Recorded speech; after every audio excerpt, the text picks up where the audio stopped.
CM Revanth Reddy కులవృత్తులను కాపాడాలని demand చేశారు నాయ బ్రాహ్మణుల సంఘం నాయకులు. కార్పొరేట్ సంస్థలు నాయ బ్రాహ్మణ వృత్తిలో చేరి ఉపాధి లేకుండా చేస్తున్నారని మండిపడ్డారు. కేపీహెచ్పీ భాగ్యనగర్ కాలనీ సాయిబాబా గుడి దగ్గర నూతనంగా ఏర్పాటు చేసిన ఓ కార్పొరేట్ సంస్థ సెలూన్ ముందు ధర్నా నిర్వహించారు. అసభ్యంగా ప్రవర్తించిన వారిపై పోలీసులకు ఫిర్యాదు చేశారు నాయ బ్రాహ్మణులు. కులవృత్తిని చేసుకునే విధంగా రాష్ట్ర ప్రభుత్వం జీవో విడుదల చేయాలన్నారు నాయ బ్రాహ్మణుల సంఘం నాయకులు. కార్పొరేట్ సంస్థలు ఈ విధంగా మమ్మల్ని ఇబ్బంది పెడుతున్నప్పుడు ఇంతకుముందు గవర్నమెంట్లో వస్తూ ఉన్నాయి, పోతూ ఉన్నాయి. ఇప్పుడు వచ్చిన గవర్నమెంట్ అయినా సరే మాకు ఒకలాంటి జీవో అంటే ఇంత వీళ్ళకే ఇది సంబంధించిందని ఇతర వేరే క్యాస్ట్ వాళ్ళకు ప్రతి క్యాస్ట్కు సపరేట్గా వాళ్ళు అదే వృత్తి చేసుకోవాలని ఒక రూల్ పెట్టుకున్నారు. మొన్న కూడా మన వీళ్ళకు డోబీ వాళ్ళకు కూడా ఇచ్చిండ్రు.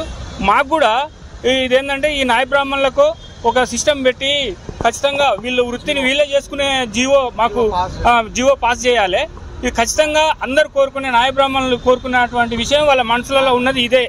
ప్రతి నాయ బ్రాహ్మణునికి ఉన్నది ఇదే. దయచేసి ఏ గవర్నమెంట్ అయినా సరే ఇప్పుడు ప్రస్తుతం ఉన్న గవర్నమెంట్ మేము తప్పుపట్టము. ఇప్పుడు కొన్ని సంస్థలు కార్పొరేట్ సంస్థలు వచ్చి మాలాంటి గరీబుల పొట్టలు కొడుతున్న ఒక 5 మంది 10 మంది కలిసి ఇతర కులాలు వచ్చి ఏదో బ్రాండ్ పేరు తెచ్చుకొని పెద్ద పెద్ద షాపులు పెట్టి మెన్సులనని స్పా అని అవి పెట్టి యూనిసెక్స్ అని మా యొక్క పేద నాయ బ్రాహ్మణుల పొట్ట కొడుతుర్రు.